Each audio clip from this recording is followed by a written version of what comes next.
Welcome to the Album Anniversary Podcast. Today's show is about the fundamental elements of Southtown by POD. It was released August 24th, 1999, and celebrating a 25-year anniversary.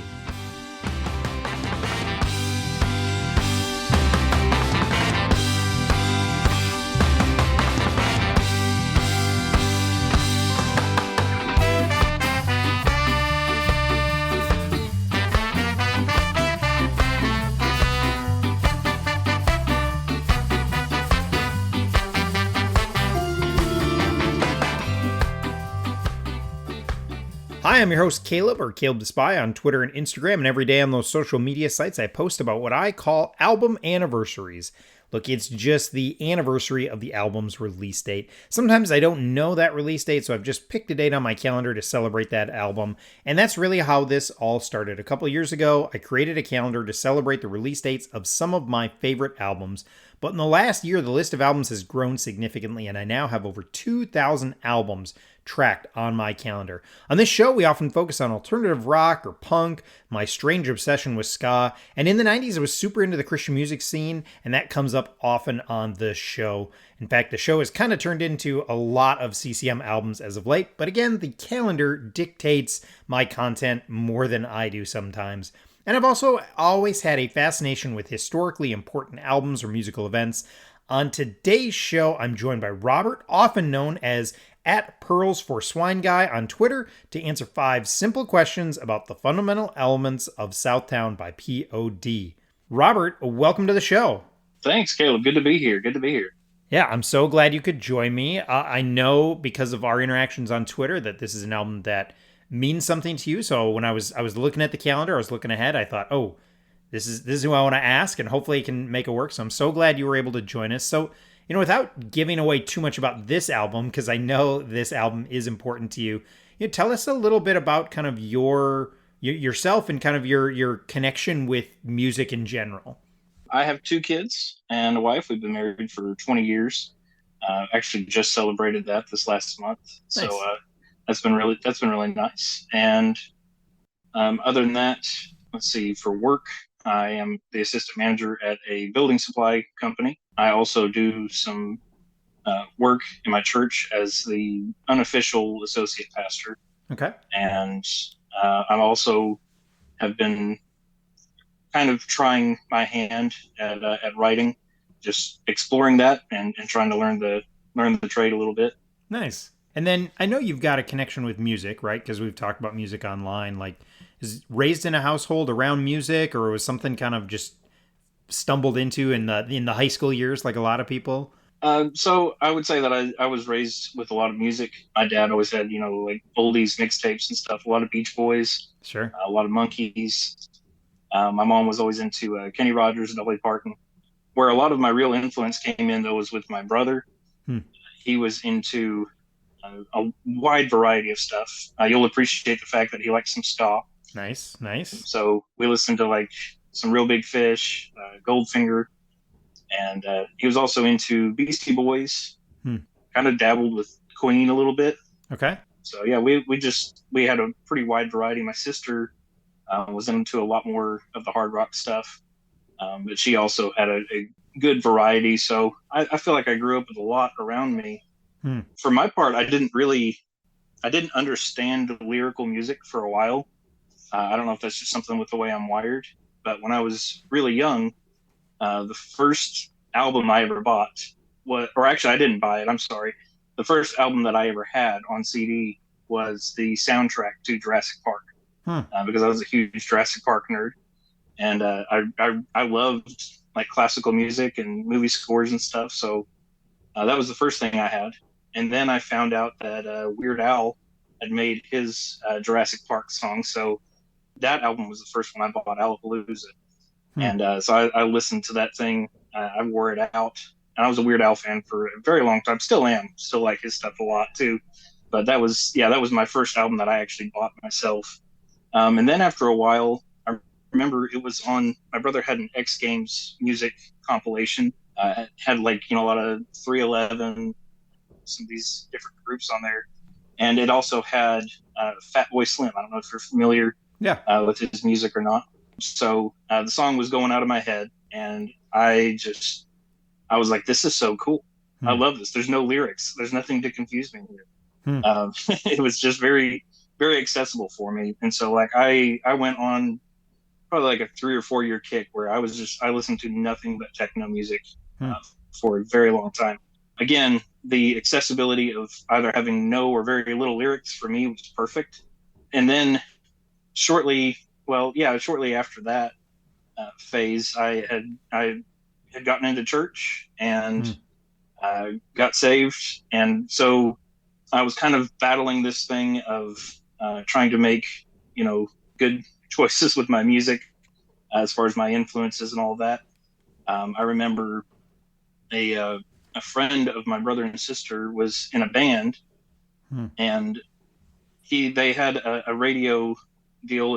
It wasn't really like an actual competition, but it was just kind of a call in and vote for their band. And this I think they called it the Friday Night Cockfight, where they had their song up against like a popular radio song, and the popular radio song happened to be "Rock the Party" Hmm. by POD, and so that was my first taste of that.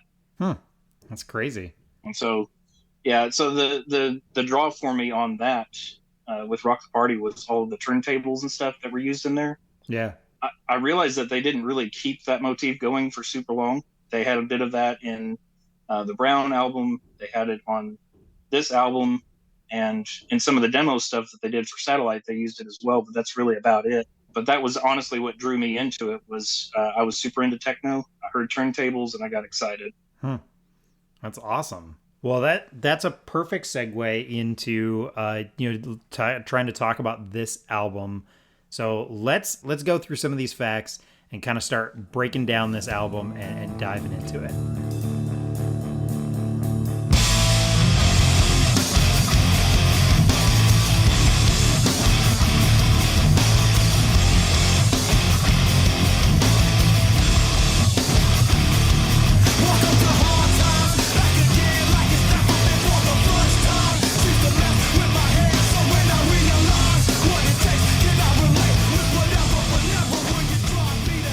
So the fundamental elements of the Southtown, which I mess up all the time, by the way. I sometimes have the S under fundamentals.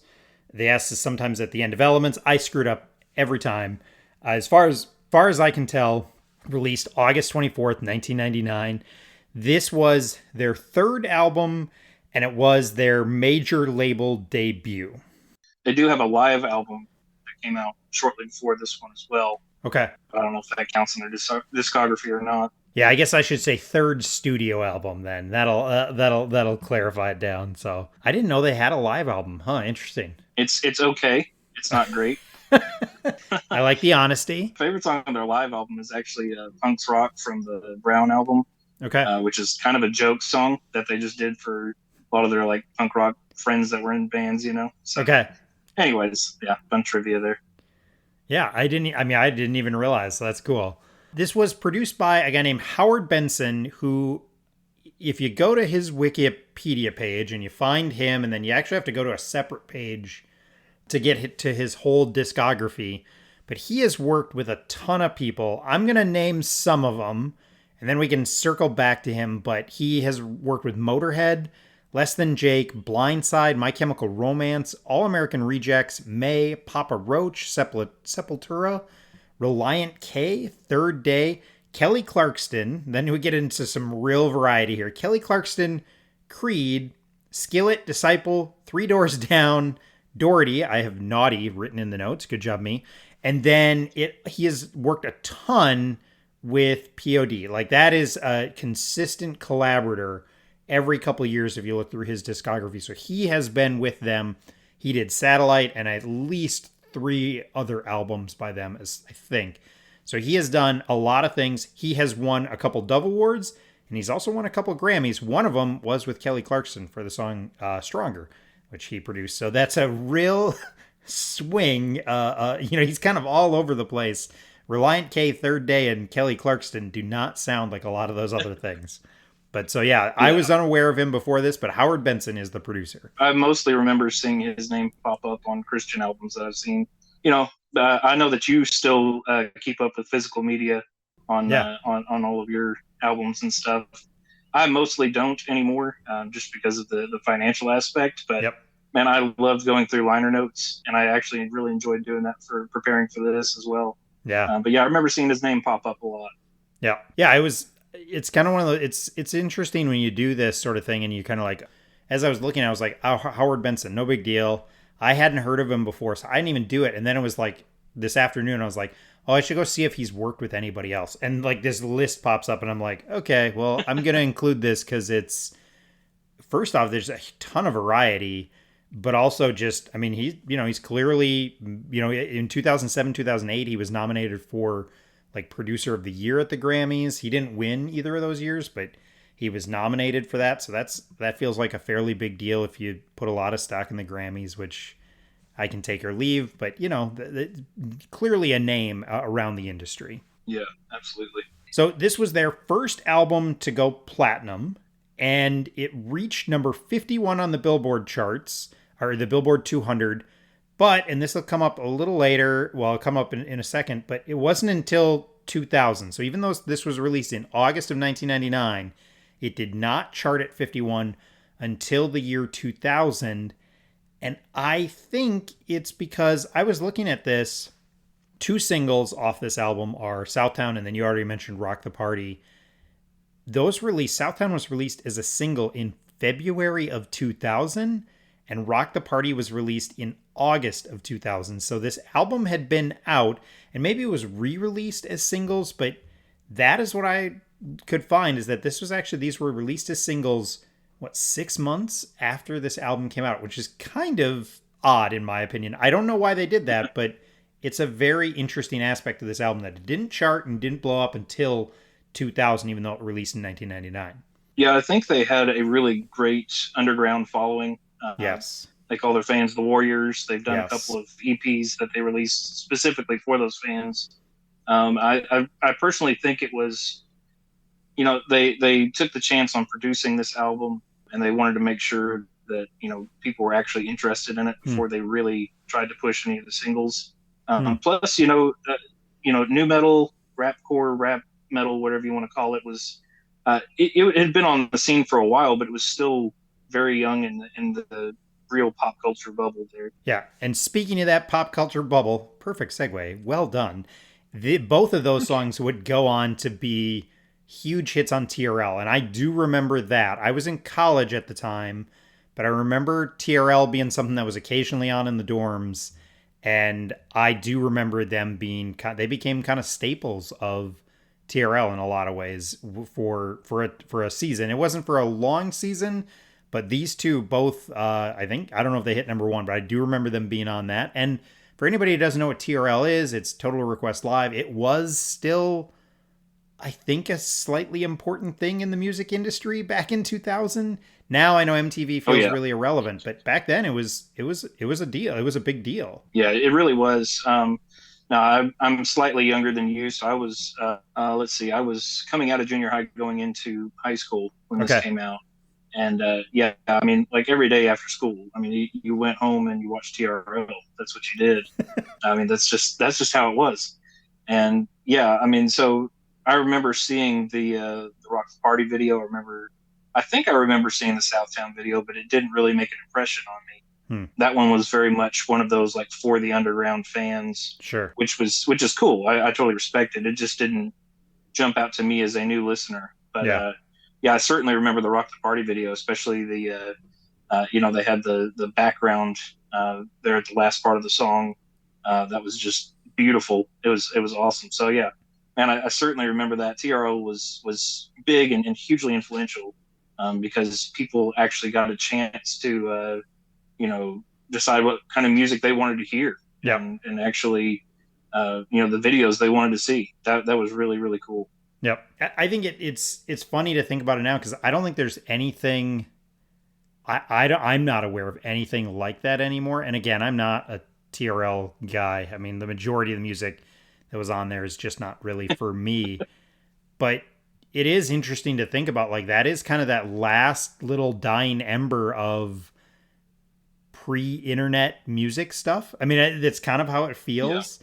And maybe that's way oversimplifying, but it does feel like, yeah, streaming has replaced that, and MTV really doesn't show any music videos at all anymore. And so it is kind of this last weird little thing, because I can't think of too many other albums that I'm going to cover on this show that are like, it was a big hit on TRL. It just doesn't, it was kind of such a small window, and it was a weird time and space. But there you go. Carson Daly, shout out Carson Daly. Come join the show. I do remember the last thing I remember seeing on TRL that was of any importance to me was when Satellite came out, and the Alive video was huge on there. I'm Yep. pretty sure it actually reached #1, which was tough to do because they were up against all the pop acts and everything. Yep. So yeah, Yep. it definitely lived in a short space, but it was important while it was there. Yeah, I totally would, and I know some people would argue, oh, it's not important. And I would say, no, it was. I mean, it was a voice to the culture, not the whole culture, but it definitely was for that time. One thing that I thought was interesting too is I really like the cover art. I think it's really interesting. It's very unique. It was kind of a huge departure from Brown, which is a very, very simple cover art, but it did lead to some censorship. And in Christian bookstores, a lot of Christian bookstores censored it. And the two things that get called out is there's a depiction of a cigar, and then a lot of people argued that the artwork featured pagan imagery.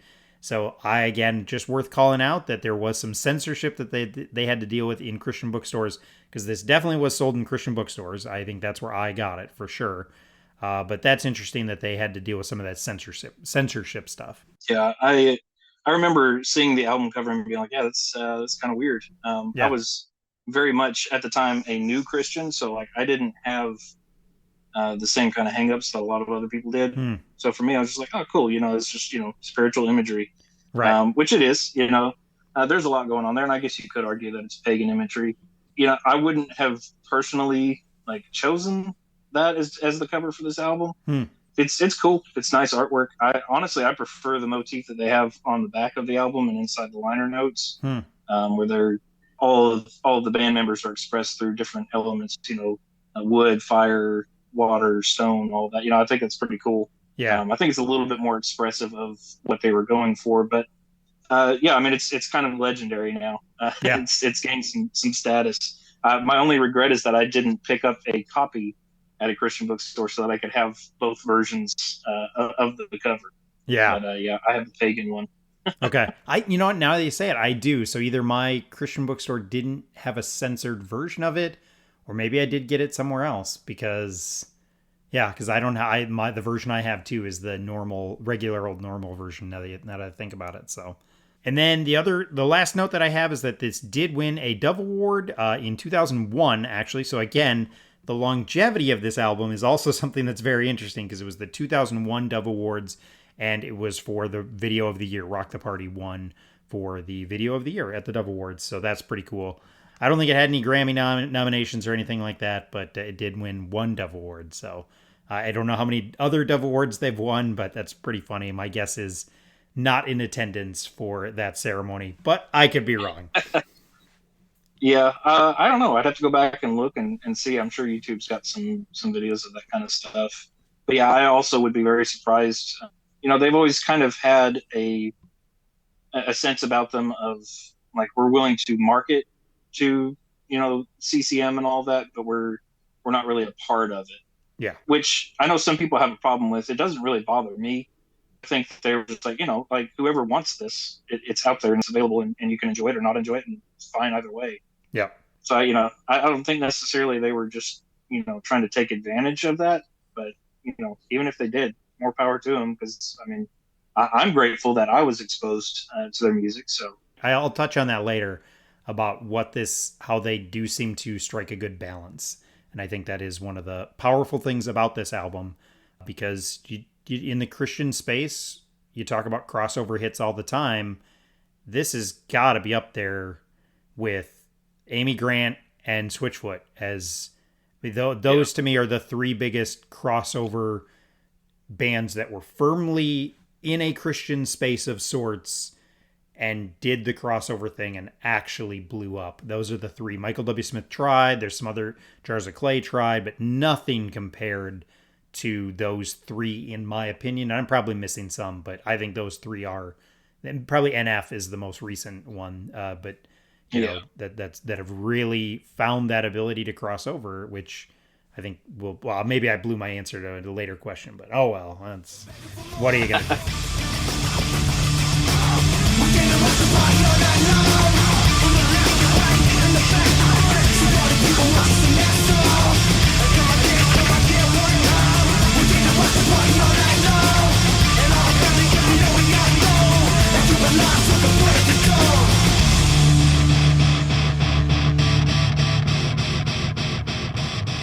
All right, so we'll jump into our 5 questions here. And so the first question is, and I think you touched on a little bit, how did you discover this album? Yeah. With Rock the Party, like I said, that was the single that grabbed my attention. Like you said earlier, Southtown actually came out before that. I like that song. It's a good song, but it's not one that really caught my attention. So, hearing the elements of pun intended there, hearing the elements of turntables in there really is what drew me into it. From there, actually getting the album, and I don't remember where I got the album, when I got the album, any of that, but I do remember listening to it for the first time and being like, oh, this wasn't really what I expected, but I also really appreciated just how genuine it felt.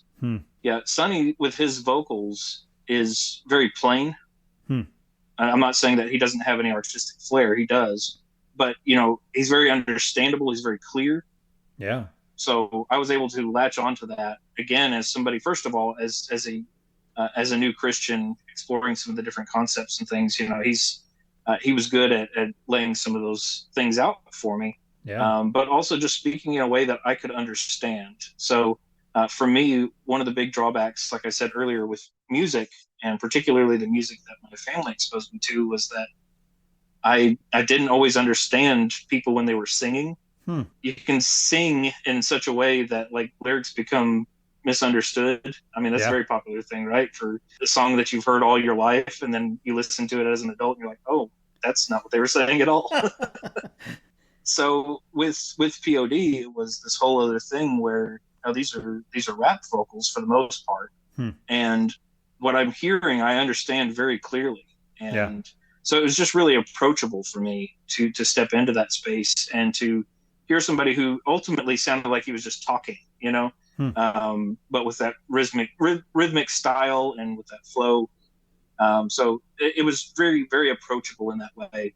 Also with the music, I had gotten into some heavy music through techno. Like I enjoyed Prodigy, other groups that incorporated rock into their techno. Gravity Kills, they might be considered more like an industrial group, I guess. But I had kind of dabbled a little bit with some hard rock, but it never really grabbed me.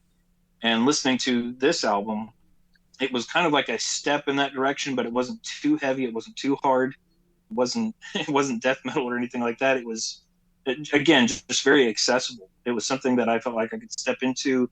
It felt, they feel, as musicians and artists, they feel very relatable and understandable. At least to me, that was my big grab from that. But other than that, digging into the album, I just remember having this feeling of like these were people I could understand and relate to a little bit. They weren't your typical Christians. There's been debate over the years, and I mean, people don't really talk about it anymore because nobody talks about POD anymore except for me and you, apparently. But we're here talking about it now, so that's what counts. But people used to debate, Sonny's the only Christian in the group, or these guys are the only Christians in the group, or whatever. And like, well, yes, like I care, I do care, but at the same time, I'm like, it's not really about that so much. But they were representing Christian culture in a way that I had never seen it before. And so I was coming from this unchurched background, and I had gotten into the church, and most of the people there didn't look like me or talk like me. And so it was kind of nice to have this album come out where it was like, no, these guys are kind of weird like me. You Yeah. know, they got long hair and they wear baggy clothes, and like I can kind of jive with them a little bit. Yeah. So I just found it very relatable, very accessible, and from everything from the lyrics to the music itself, it was really it was what I needed at the time. That's awesome.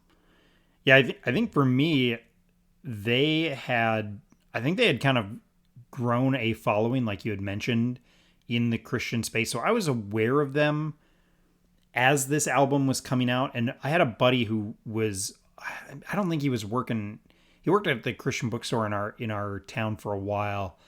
But I don't think he was there yet. And I think this was just one of those things that in the Christian space, this was just getting, they were getting so much buzz. So I think I had ordered, I had listened to Brown, and I was like, okay, this is pretty different than what I'm used to, but I kind of like this. And then when this album came out, I don't know if I had it right away in August of 1999, but I do know I had it before it hit big in 2000. So like when it started to blow up, I was really excited that this Christian band was getting this big push. So I know I was somewhere in there, but I think it was just the the talk within Christian circles that was really my introduction to this, and kind of my like, oh yeah, here's what people are talking about. This is the next big thing. They've got a couple albums out. So I think that's for me where I kind of heard about them, was just kind of the, I don't know if it was Seven Ball magazine or HM magazine, one of those magazines that just kind of really introduced me to them. So yeah.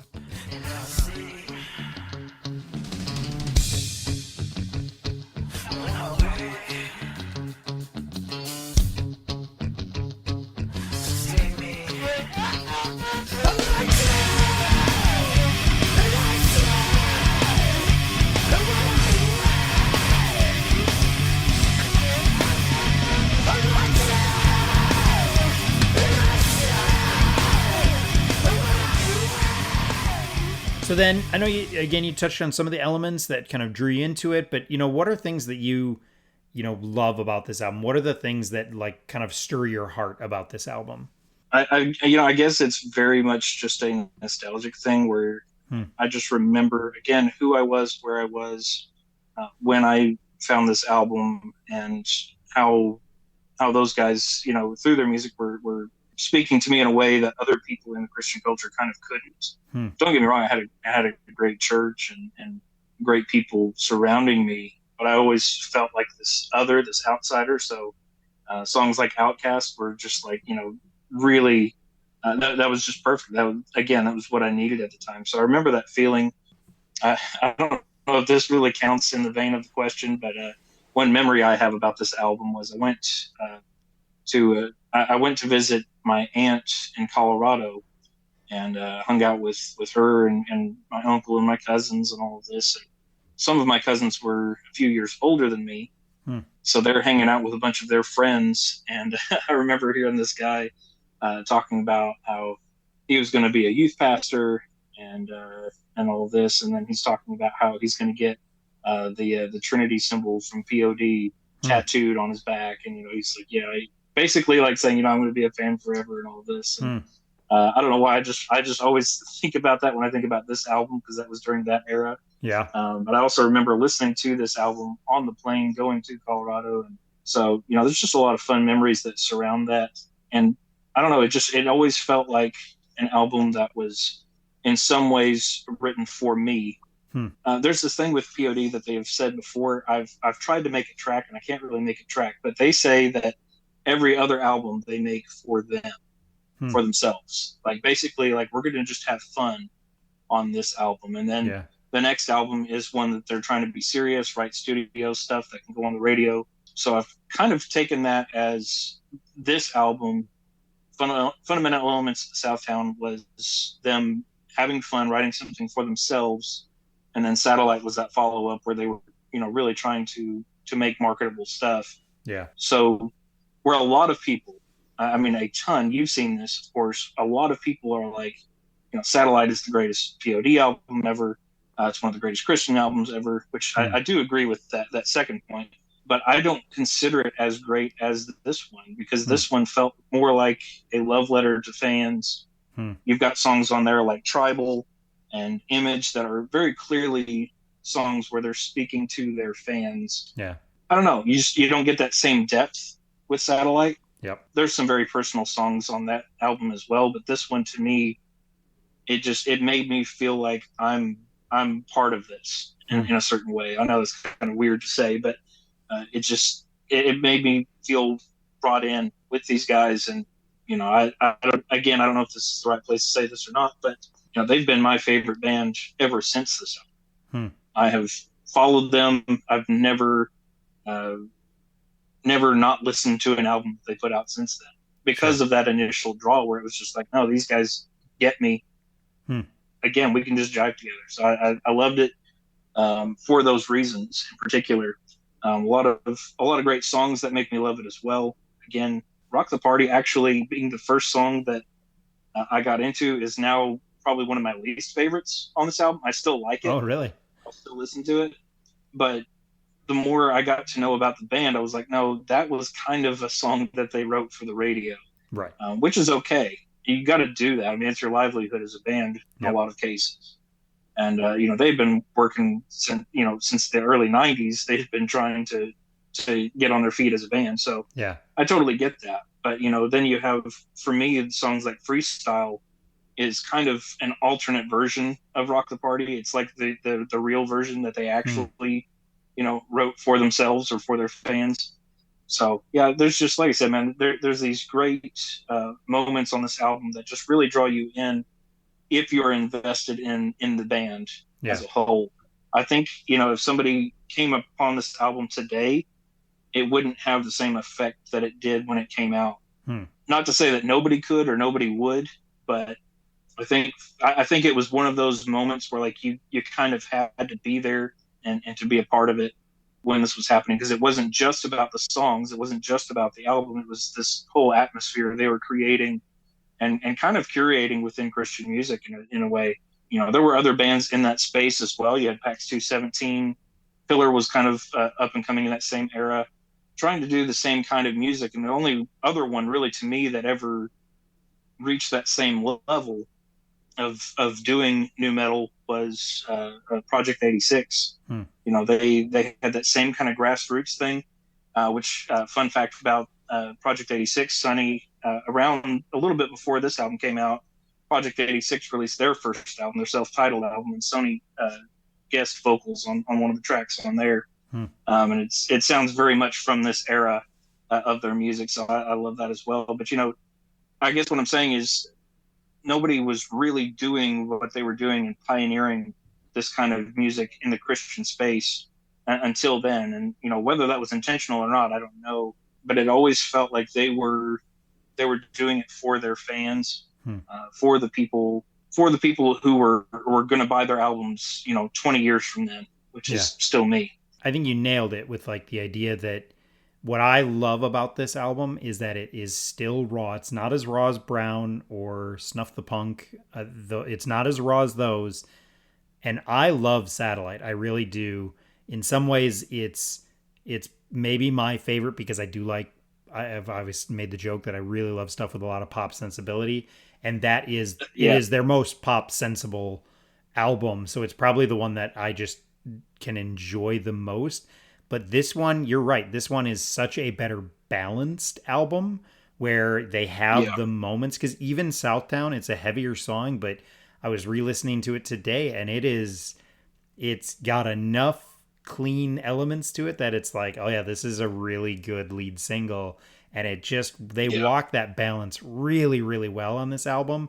They also really walk a great balance in being at times, I think, overtly Christian, yet still sensible enough where a non Christian market can enjoy it and embrace it. So that is what I think they did better on this album than any other album is that balance. That's what I was kind of talking about earlier. And like that for me is really it because yeah, you're right. Like there are still those raw moments. There still are those really heavy moments that are kind of there on Satellite, but they're so polished on Satellite where you still get some of yeah, the little more raw here, but yet there's those flashes of, look, we know how to do this pop thing as well, and we can polish it Yeah. up, but we're gonna do a little both on this. I think that is what I enjoy the most about this album, is how they kind of walk that line. Set your eyes to Zion. Let your people right on.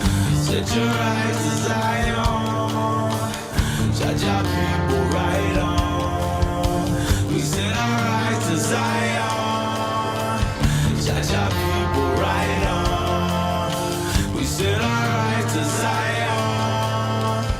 Let your people right on. I know, again, you kind of touched on some of this, so there's the nostalgia aspect of it. So I know this album holds up for you personally, but like, why would you say that, yeah, this is a moment in time, but why does this album hold up in general? Or, why is it still just one of those things that it's just such a special album to you that it'll just always have this place in your heart?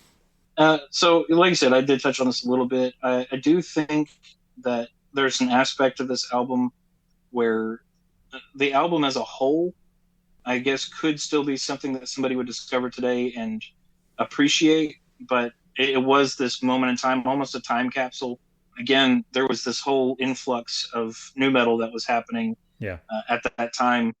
You had a lot of secular bands like Limp Bizkit and people like that were really, pushing that on the secular market. And this album was almost an answer to that, but not in the way of like, cringy Christian bookstore. If you like this, you'll love this. It wasn't that, because they were not a Christian version of something else. They were, they had done this for a while. Yeah. They had released 2 full-length albums before this, and they never really lost who they were in that process. So, like I said, there's an element where, yes, it was a part of that time. It was a product of its time. I will say that I tried to show this to my son here. It's probably been a few months ago, because I've gotten him into some stuff, like PAX 217 and Pillar. Once again, he likes that stuff, which, rest in peace for both of those bands. But he likes those a lot. So I thought, okay, maybe it's time. Maybe he'll get into POD. And I've had this thing with my kids, like as long as they've been alive. I don't push things on them, but I always try to like introduce them to stuff that I loved, when I was a kid. So, Star Wars, I tried to get them into that. They weren't digging it. Jurassic Park, I tried to get into that. They weren't digging it. And so the same thing happened with POD. I showed it to my son. He's like, yeah, that's so it was a bit of a letdown for me. But no, I mean, it's cool that he has his style and he has what he appreciates. Again, I think for me personally, it was a moment in time album. Anybody who's into the genre, I think would love this album, because it really, like you said, they captured a lot with this, and it's very raw. I think a lot about other bands that were kind of pioneers at the same time, like Rage Against the Machine. They came out around the same time as POD, in the early '90s, and I heard somebody make the comment here a while back that they came out as a fully formed band, meaning that Rage Against the Machine, like they had their sound at the beginning and they've kept it that whole time. Versus POD was one of those bands, like they were kind of discovering themselves, and I feel like this is the album where they did that. They figured out their sound, they figured out who they were, and what kind of music they were going to make. So I think for anybody that wants to discover the band, this is the place to start. It's kind of that gateway album. Like if you really want to know who POD is, you have to hear Fundamental Elements of the Southtown. It's just an iconic thing, and I think the tracks do hold up. One of the problems that I have with this album, and there's very few, by the way, but one of them that I do have is the ordering of the tracks. I don't think it's right. Okay. Like, okay, listen, first of all of the filler stuff, like the greetings and the shouts, I could really just do without those. Sure. I'm with you. You put them on there, that's fine. They're there, whatever. But they're just filler is all that is. Yep. The only one that the only 2 I would keep in there is Lo Siento, which is an instrumental track, and then Psalm 150, which is actually a Hebrew reading of Psalm 150. It's really cool. I like that stuff in there. But like Hollywood, as good of a song as that is, it's a really weird one to put as your first track on the album. Yes. That's a weird place to start for me, especially when you have Southtown right after it. Like, dude, make that the opening song. That Yep. would just make so much sense. First of all, it's got that great instrumental opening that builds, you know. Anyways, yeah, that's one of my few problems with. So, you know, I would say that this album can be really accessible for somebody who's trying to get to know the band, but they would have to listen to the whole album. Like, you can't give up when you're like, oh my goodness, they're doing another interlude. Like, what are we Right. doing, man? There's just some odd things that they chose to do with this, but you know, again, that was just them being themselves and putting out the album that they wanted to put out. I'm grateful for producers like Howard who were willing to say, yeah, you know, make the album that you guys want to make. Yeah. You know, we got to have some things in there. Got to have some tracks that are going to hit the mainstream. But you know, ultimately, you guys got to do what you want to do. And so, for anybody who appreciates, like you said, raw production quality and that energy that a band is really showing what they're made of, this is a fantastic album. I did kind of forget how many interludes and little things are in here. Like I was looking at the track list and I was like, oh yeah, there really are. It's almost like the hip hop influence, like was like, you know, there's the hip hop albums that have all the skits and it was like we're going to do some of them kind of, but not really. That's what I wanted to feel like it was, but I don't think that's a fair comparison, but you're right, there are at least 4 of them and it is kind of like, oh yeah, they're doing another one. Okay. All right, let's do it. But it's an interesting aspect to this album for sure. Yeah.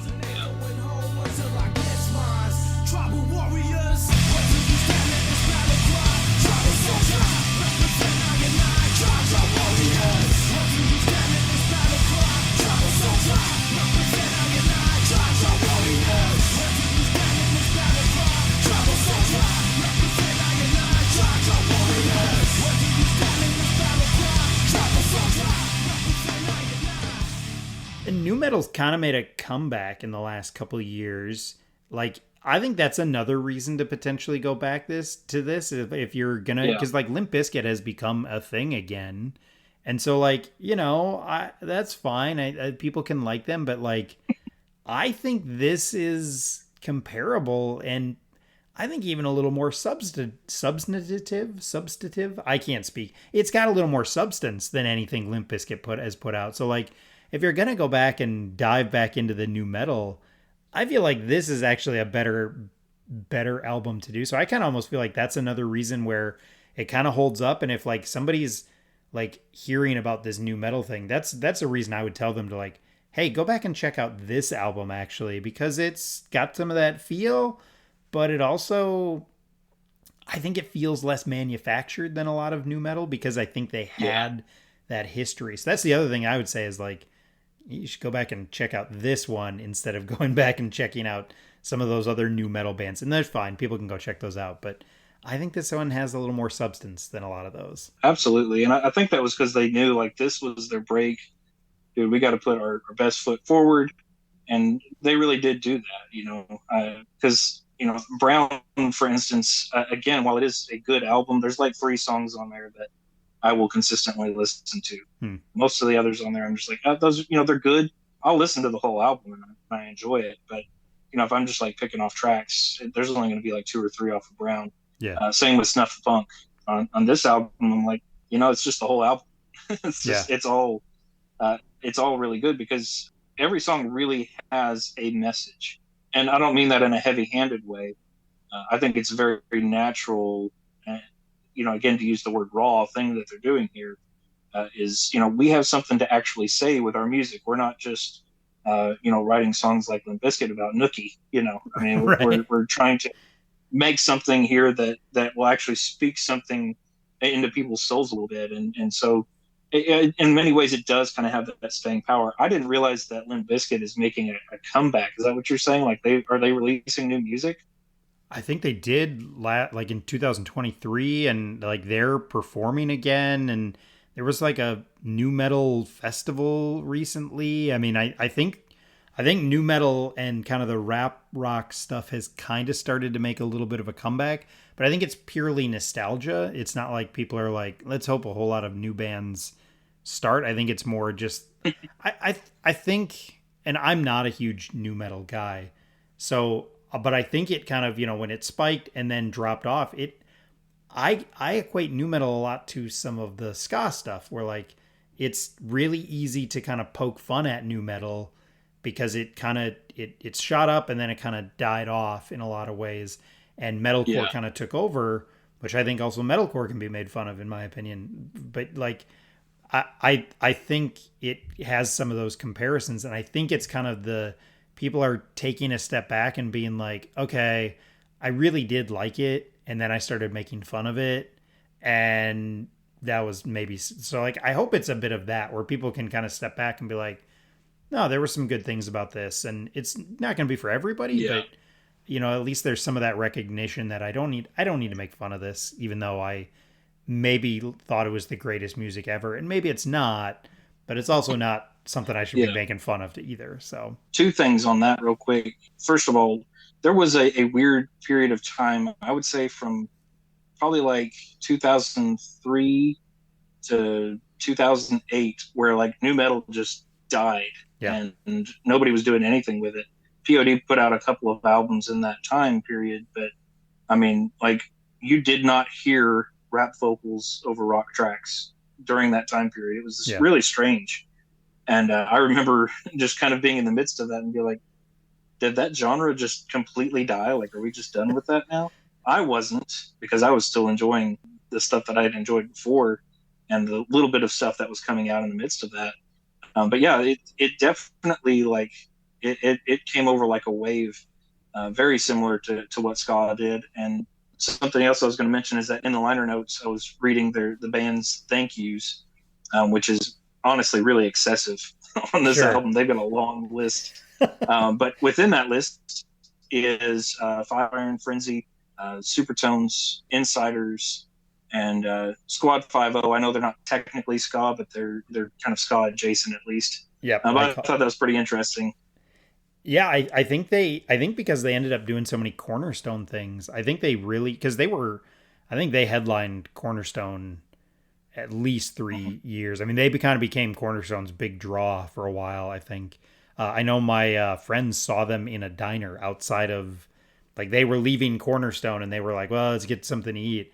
And they sat down and POD was like in the booth next to them, and they were like a little starstruck. And I don't think they did any, I think they just left Yeah. them alone. But, so I think they did, because of that, they did play Christian festivals and they had those connections. I think and by all accounts, they seem to be pretty decent guys who, were, I think, seemed fairly accessible. And so, that probably was just part of it, is just making friends with people and being in the scene. And I think that's another, I don't know, testament to them that they weren't afraid to call those bands out. Because, I think the reality is some Christian bands who were trying to do that crossover or trying to push further in would just run away from it like the plague. And they just didn't. I don't think they did. I think they didn't feel the need to do that. And they kind of knew who they were and were okay with it. That's my take. And maybe that's a generous take. I don't know, but that's how I kind of feel. I think that's pretty accurate, because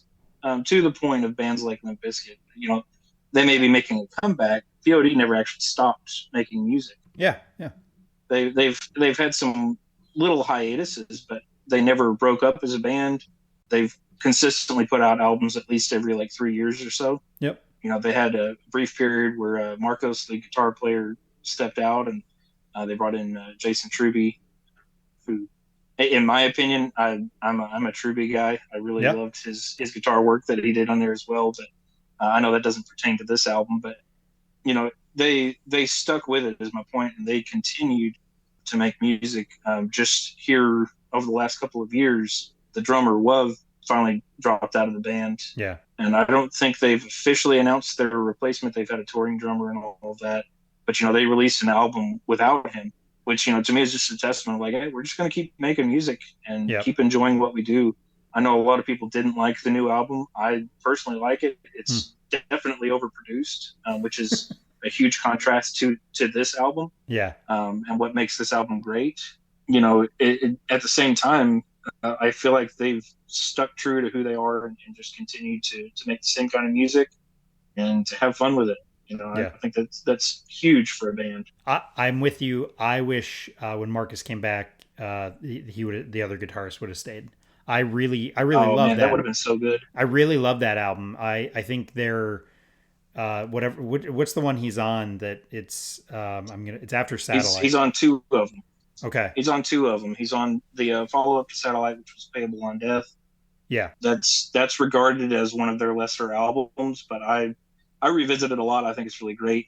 Truby did some great work on there. I think also Phil Keaggy featured on that album, doing some guitar work. Yep. Then the next one after that was Testify, which is actually my favorite POD album. Okay. Of all time. I feel like it just totally encapsulates them as a band and who they really are. So he did those two albums with them. He also did the song for Matrix Reloaded, Sleeping Awake.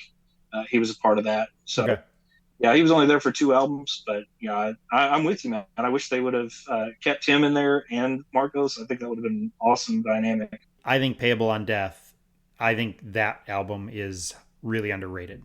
That's one I go back to as much as those are probably my wheelhouse of POD is this one, Satellite and Payable on Death. That's my wheelhouse of it, but I think that album is really underrated because I understand why some of their fans may not have loved it. Maybe more hardcore fans may have not loved it, but I really think that album is there's something about it that feels really, really cool.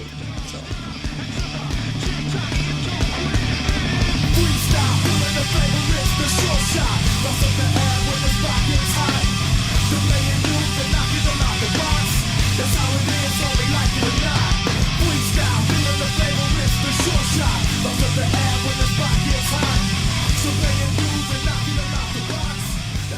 We've talked about a lot of songs. I do want to call out one other song that Bullet to Blue Sky is an odd cover for me. It's the cover of U2, U2's Bullet to Blue Sky.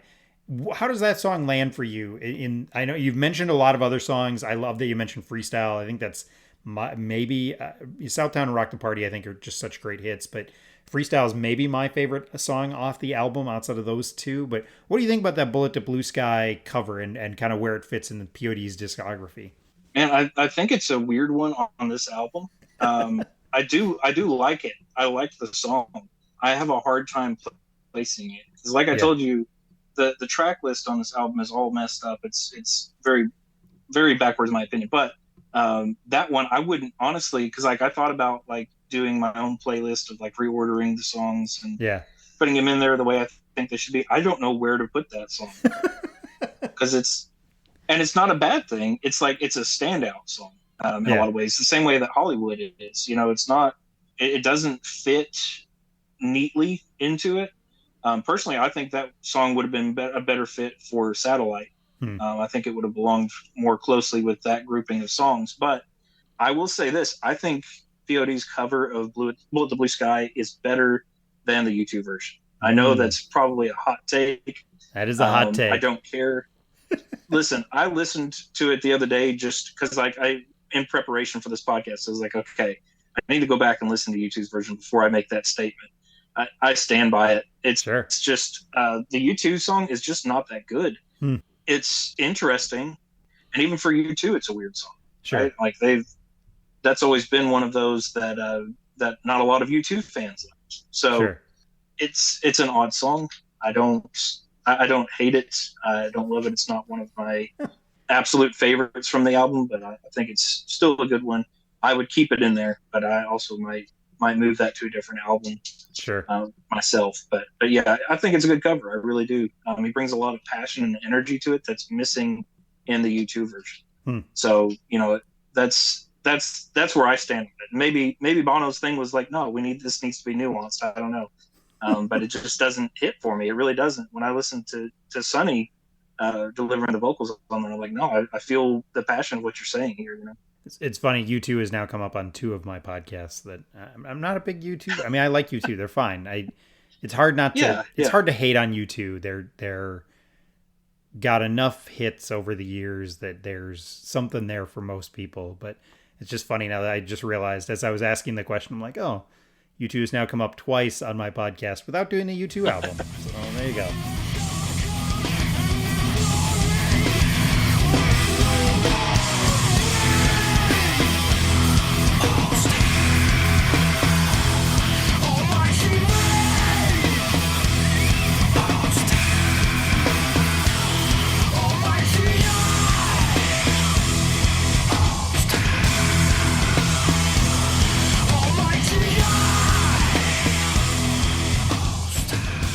So we've been talking for about an hour here, so I want to wrap things up and kind of just give you a chance to like, all right, here's somebody who's never run into this album. You just want to go sell them on this album. Say like, hey, this is it. Obviously, is an important album for you. This is why it's worth checking out. Go check this album out. Give it a listen. And what's your sales pitch to somebody for this album if you want to try and convince somebody? I'm a horrible salesperson. That's why I'm in management. I'm not in sales. But no, actually, I don't know that I could sell somebody on this. I really don't. Because again, I think this is one of those that you have to actually experience. So I don't know that I could just tell somebody, like, no, you got to listen to this album, and you're really going to enjoy it. I think that there are some songs on here that are really accessible if you are into the genre. Even if you're not into like new metal, Follow Me is actually my favorite track on the album. And it doesn't get any play. Like nobody ever talks about this song, Sure. but it's a really, really good one. That, if you're into metal, dude, you're going to enjoy that song. It's got the right sensibilities to be enjoyable for that. Other tracks that I would recommend would be like Lie Down. I think that's a great track that didn't get quite enough attention. Now, it would really, really depend on the person I was talking to, how I would tell you, hey, go listen to this album. But if you're a person who cares about Christian music and, you want to be able to have some of that knowledge of the history of Christian music, I think this is a pivotal album. Yep. For $4.99 for 2000. If you haven't heard this album, and I hate to be like, well, don't call yourself a Christian music fan if you haven't heard this album, but I mean, kinda, you've got to. It was a whole thing in that time. You can't just cast it out as if it wasn't important for the time that it was produced. Yep. So yeah, I think it's one that you have to have in your repertoire if you are somebody who's really an avid Christian music fan. And I'll again, I'm a terrible salesperson, so I'll tell you, you may not enjoy the whole album. It may not all be for you, and that's totally fine. But I think that everybody would probably find at least one track that they enjoy. For a lot of people, that track might be "Set Your Eyes to Zion."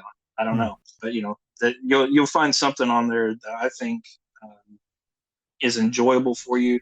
But again, this is an album that was several years in the making. It wasn't something that they just popped on the scene and they put out this first album and that's what they did. No, this was years of working together as a band and figuring out who they were and coming together, and it's a culmination of that. So I think it's important for that reason as well. But if you want to talk about bands who are not only were influential but have continued to be influential, just as a for instance here, POD is credited with having sort of discovered, air quotes here, the group Blindside.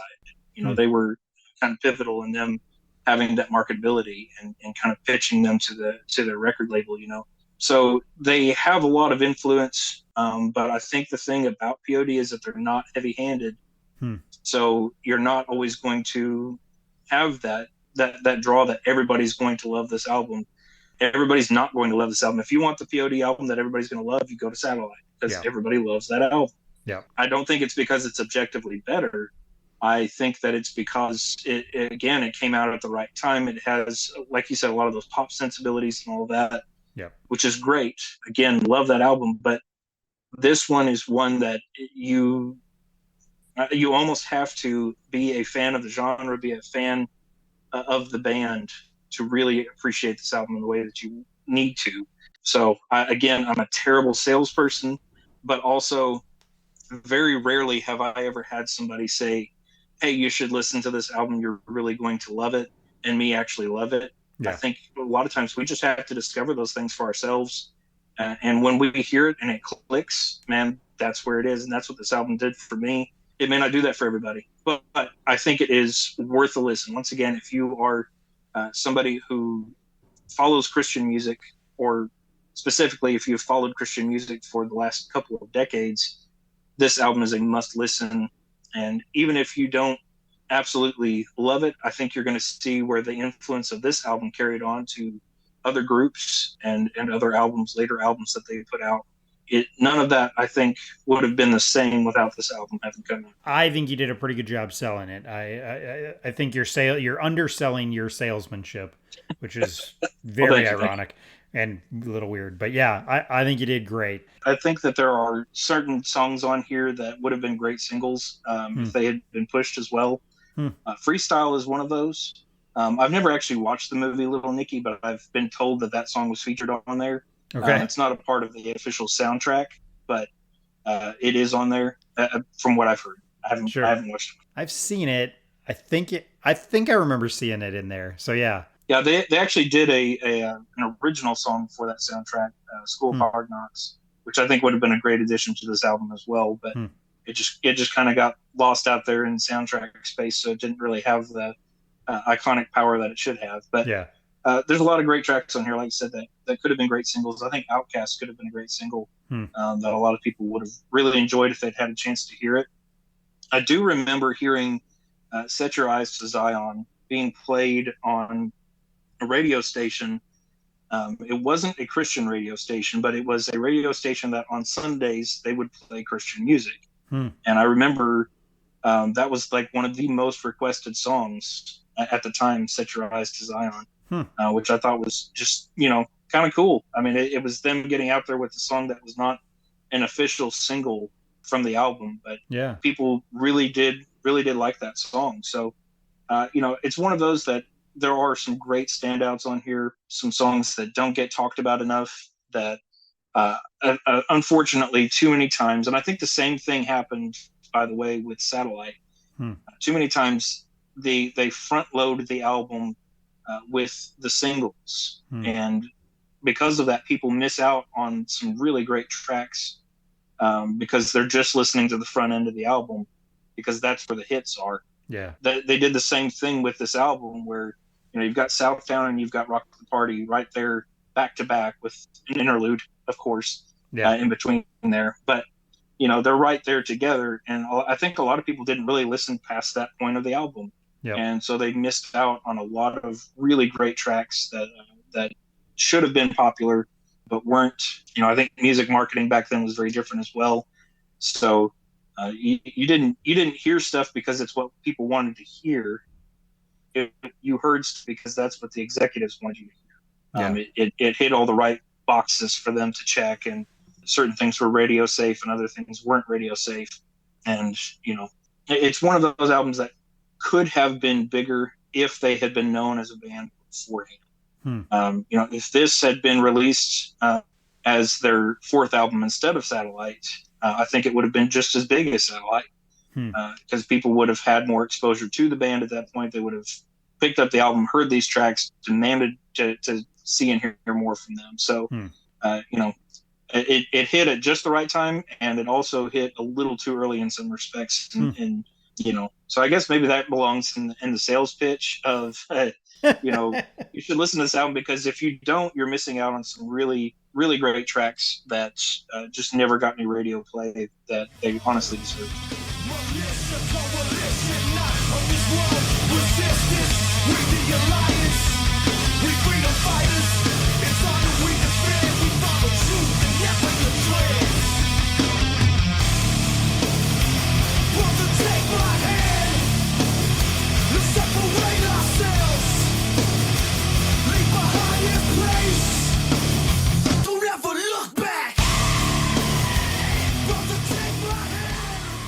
I think that's a pretty awesome breakdown of the fundamental elements of Southtown by POD.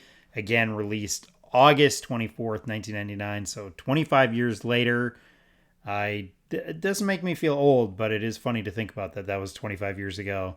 I'm not a person who feels I bad feel feeling old. I like my gray hair. It's I've earned it. I've earned it, so I'm gonna own it. Yeah. So awesome. Well, Robert, I know you're online. You kind of talked about the writing thing. There's a place where people can find you. It's up earlier in the notes. What's your Twitter handle again? It is Pearls for Swine Guy. That's right. It's one of those that I got into Twitter late, so like all the good names were taken already. But it's Pearls, the number 4, Swine Guy. So okay. Pearls for Swine. But yeah, it's I honestly thought about changing it, But then, I go in and do stuff like this, and now I can't change it. Now you're stuck with it. Yep. No, there's no going back now, because this is gonna make you famous. I got bad news. It's not gonna make you famous.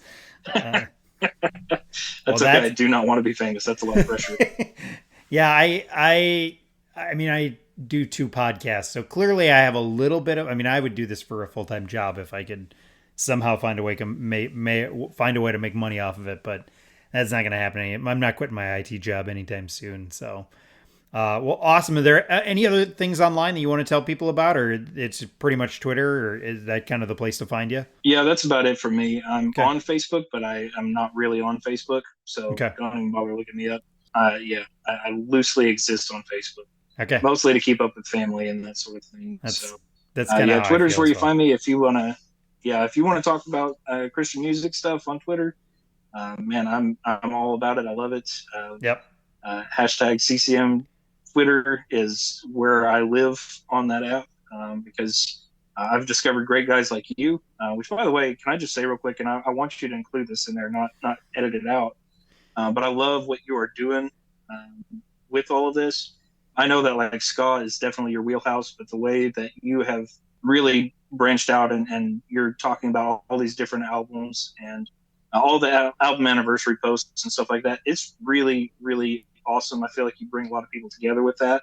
So there's so many great follows on CCM Twitter. Yeah. And I'm just grateful to be a part of that. So if you're not a part of that and you're listening to this podcast, you should probably be a part of it, because there's some really great people on there. We have a great time. Usually everybody gets along pretty well. Yep.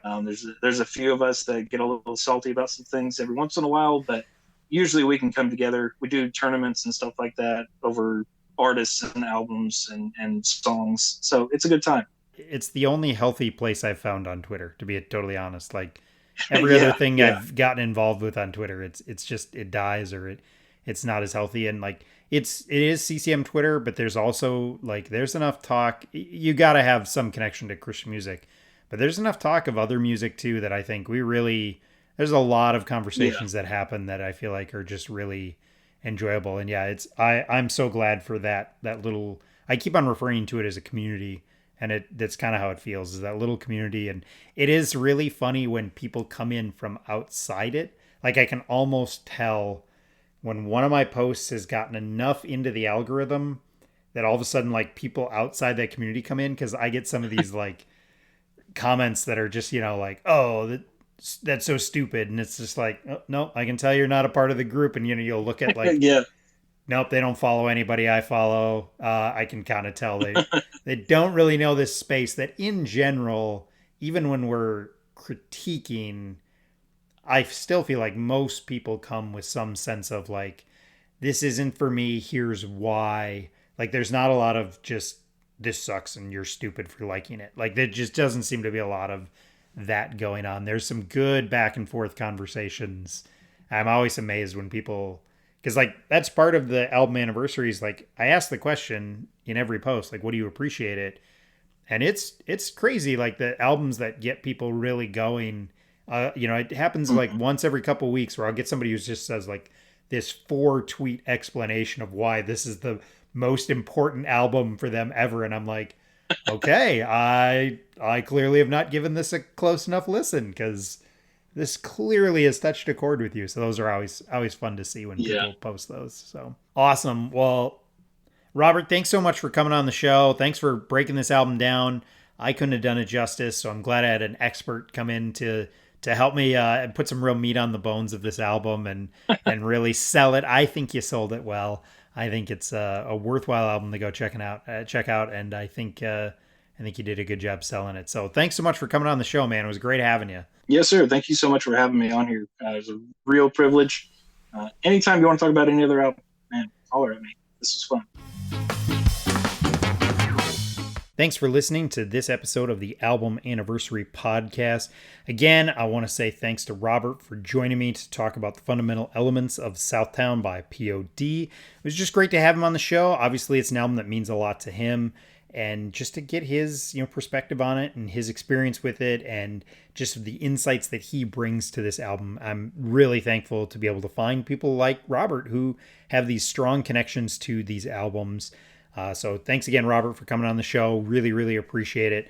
Let us know what you thought about this episode. What did we get right? What did we get wrong? What are your favorites from this album? You can find me on Twitter at Caleb the Spy. There's no spaces in that. I'm also on Instagram. It's Caleb the Spy with underscores in between the words. And you can always email me at Caleb the Spy Podcasts. That's with an S at the end because I have two of them at gmail.com. No spaces or underscores in that. If there's an album that should be on my calendar because it's worth celebrating, try and let me know. I'll try and get it added. I have fallen way behind. I have a whole list that I need to try and get added to the old calendar, but I'm working on it. If you want to join me to talk about an album, probably the easiest way to do that is follow me on Twitter. If I have an album that's coming up that I want to do a show on, I'll try and throw something out there and just say, hey, this is coming up. Anybody interested in joining me for the podcast? That's probably the easiest way to get connected with me if you want to be on the show. Or, if there's an album that's coming up that you have in mind, hit me up. Somebody already hit me up about Pet Sounds. I think we have like 2 more years before that comes up to a big anniversary, but let me know and we'll see if we can make things work. Please subscribe and share the podcast if you're so inclined. Leave a rating or review. I have heard it is the most effective way to spread the word about podcasts. I do want to say thanks if you engage with me at all on social media. I know we got talking about it a little bit at the end, but kind of hearing people talk about why they love an album or kind of rediscovering an older album that they had forgotten about or, a new album to them entirely is always a thrill. If you enjoy this show, you might also enjoy the other show I do with my friend Scott. It's called I Survived Youth Group in the 90s, and it's not just a podcast where we reminisce about our youth, but we're trying to go and interview fellow 90s youth group kids and some 2000 kids and kind of find out where they're at now, whether they've left the faith entirely, or they're still at the church they were raised at. We just kind of want to hear about their story and how that youth group experience has impacted their lives. The music at the beginning and the end of this show is the instrumental version of the song Sing It Out at Street Level by Peg and the Rejected. Thanks so much for joining me, and we will talk to you soon.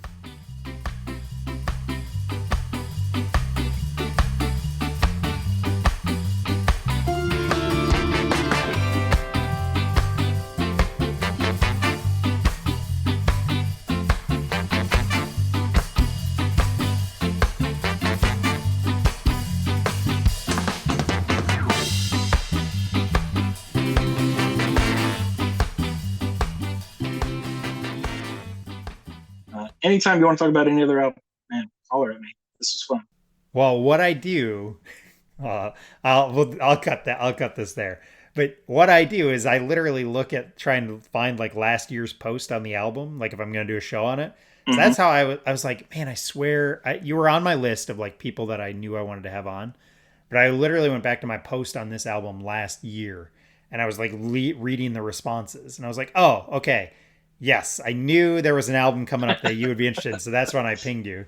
So, I mean, that's literally how I do it. Sometimes I don't have anybody in mind, so it's just literally like I threw out one and somebody messaged me within like 45 seconds. They're like, can I do that album? And I was like, yeah, you got it. And so I like took the post down. That's so, awesome. Like, that's what I try and do. If I know, I think I might have somebody who is, who I'd like to have on the show, I kind of try and look at last year's posts if I have one.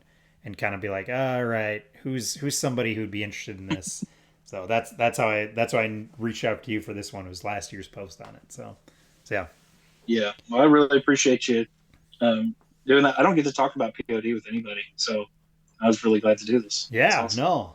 We'll have to do it when we come to Satellite. Hopefully, I'm still doing the podcast in 2 years because this is 2 years after. Because it comes out on 9/11. Oh yeah, man. So it'd be two years will be the 30-year anniversary of that album and 9/11. Is that right? Yeah, 2 years. Or 25-year anniversary. No, it'd be 25. Yeah, 25. Yeah. So, and I probably won't do Michael W. Smith's Worship album. It's probably not on my list because though it came out the same day as Satellite. Both came out on 9/11, which is kind of crazy to think about. Yeah, both iconic albums, but I think Satellite's a little bit more so. Well, have you ever read Josh Balog's article that he wrote on his blog about, because everybody kind of bemoans the death of Christian music, and I do think the scene is fairly dead in a lot of ways. I mean, if it's not made for corporate worship, it just doesn't seem to get any traction anymore. that's a way too general statement. There definitely are bands that do it, but Josh Balog points to 9/11 as actually the sales for POD Satellite and the sales for that Worship album by Michael W. Smith like really tipped the scales to like we're just gonna do worship albums going forward. And so he kind of points to that 9/11 as actually having this influence on the death of the Christian music scene, which is I thought it was a really interesting article. So anyway, I don't think I did read that. I'll have to go back and see if I can find that.